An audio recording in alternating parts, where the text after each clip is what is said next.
கரூர் கூட்டத்தில் கிட்டத்தட்ட 40 பொதுமக்கள், குழந்தைகள் உள்ளிட்ட பெண்கள் உள்ளிட்ட பலரும் உயிரிழந்த செய்தியானது தமிழ்நாட்டை மட்டுமல்ல, இந்தியாவை மட்டுமல்ல, உலகத்தினுடைய மனசாட்சியே உலுக்கி இருக்கு அப்படிங்கறதா உண்மை.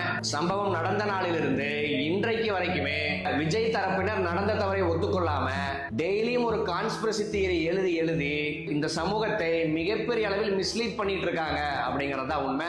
அதிலும் குறிப்பாக போன வருஷம் வரைக்கும் விசிகால இருந்து குட்டையை குழப்பிட்டு இருந்த ஆதவ் அர்ஜுன்கிற இந்த பேர்வழி இப்போது விஜயனுடைய முதுகில் சவாரி செய்து கொண்டு தனக்கும் திமுகவுக்கும் இருக்கக்கூடிய பழைய பகைய விஜய வச்சு சொரிஞ்சுக்கலாம் அப்படின்னு தாவேக்காக்குள்ள வந்து உட்கார்ந்துகிட்டு இன்றைக்கு நடந்திருக்கக்கூடிய இந்த அசாதாரண சூழலை தனக்கு சாதகமாக பயன்படுத்தி மிகப்பெரிய கலவரத்தை உண்டாக்கி திமுக அரசியை கவிழ்க்கலாம் அப்படிங்கிற அளவுக்கு ஒரு சதி திட்டத்திற்கு இந்த நபர் போயிருக்கும் போது இந்த நபரை டாப் டு பாட்டம் அம்பலப்படுத்தணும் அப்படிங்கறதுக்காகத்தான் இந்த வீடியோ.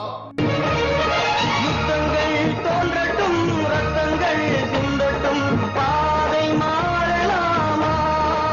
இந்த நபர் திமுகவோடு மிக நெருங்கிய தொடர்பில் இருந்து பின்னாட்கள்ல விசிகாவுக்குள்ள நுழைந்த போது இந்த நபருடைய நோக்கம் விசிகாவுக்கு நன்மை செய்வது கிடையாது, அண்ணன் திருமாவர்களுக்கு நன்மை செய்வது கிடையாது. மாறாக தனக்கு தனிப்பட்ட ரீதியில் திமுக மீது இருக்கக்கூடிய பழைய பகையை தீர்த்து கொள்ள அண்ணன் திருமாவர்களை ஒரு ஆயுதமாக பயன்படுத்தலாம் அப்படிங்கறதான் இந்த நபருடைய நோக்கம் அப்படிங்கிறத எனக்கு தெரிஞ்சு சோசியல் மீடியால முதல் முறையாக நாம் தான் அம்பலப்படுத்தணும். எப்போதுனா இந்த நபர் விசிகாவின் துணை பொதுச் செயலராக இருந்து கொண்டு திமுகவுக்கு எதிராக பேச ஆரம்பித்த அடுத்த நொடியே இந்த நபருடைய உள்நோக்கம் இதுதான் அப்படின்னு நாம அப்போதே அம்பலப்படுத்துறோம். நாம அம்பலப்படுத்தின பிறகு பல வாரங்கள் கழித்துதான் விசிகாவை இவர் மீது நடவடிக்கை எடுத்தது.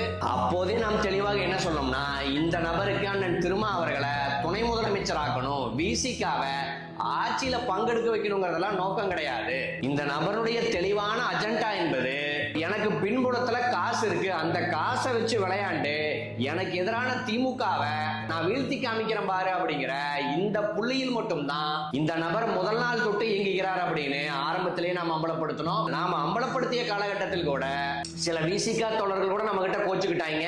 ஆதவ் அர்ஜுன் அண்ணன் எங்களுக்கு ஆதரவா தானே பேசுறாரு, உங்களுக்கு அண்ணன் திருமா மேல காண்டு, அதனால அண்ணன் திருமா அவர்கள் துணை முதலமைச்சர் ஆகக்கூடாதுங்கிறக்காக நீங்க இப்படி ஆதவ அர்ஜுனை எதிர்க்கிறீங்க அப்படின்னு கூட சிலர் பேசினாங்க. ஆனா பின்னாட்கள்லயே விசிகாங்கிற கட்சியே இந்த நபரை அம்பலப்படுத்தி இவரை கட்சியை விட்டு வெளியேற்றுச்சு.